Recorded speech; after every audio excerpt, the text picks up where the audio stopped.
Food is medicine.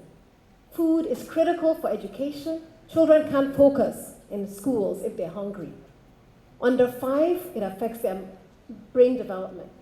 And yet, we continue to pay lip service to our agriculture and food sector.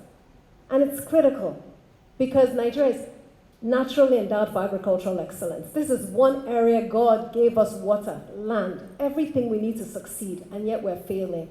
And what is keeping us back? Number 1 is a commitment to an ecosystem solution to agriculture. Agriculture is not just the purview of the Ministry of Agriculture. We need infrastructure, we need energy, we need ICT, we need financing, we need every single ministry working together because this sector can create jobs, it can employ numerous young people, and it can empower our country and enable us to actually have significant export revenue, not just in terms of commodities, but processed food.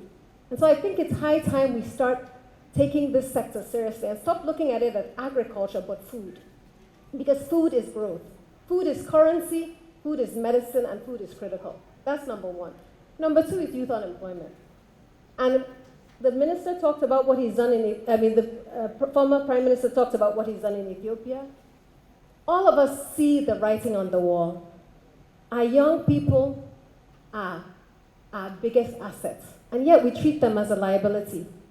Over the last 19 years, through my work with Leap Africa, I've seen what young people can contribute to Nigeria. They drive innovation, creativity, they have energy, they're willing to take risks, and yet we continue to underinvest in them.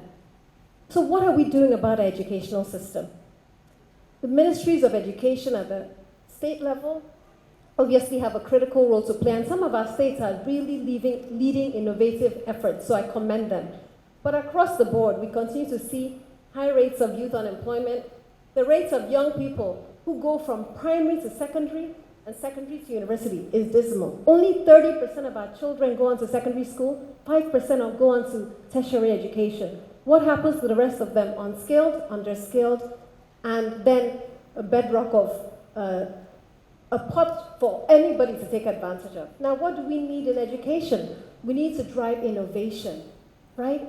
Leveraging ICT, partnering with the great organizations that are providing vocational support, supporting NGOs that have proven they know what to do when it comes to youth unemployment, and really leaving the private sector and NGO community to do its work, and the government create an enabling environment. And this is urgent, because our young people are leaving this country in droves, and the best and the brightest are being recruited from Canada to Germany to South Africa. ICT has shown that you can be anywhere and do work, and our best minds are leaving the country.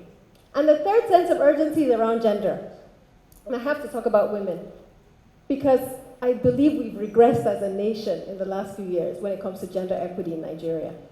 With all due respect to everybody who's working on this, if we continue to neglect 50% of our population, we are leaving behind our biggest asset.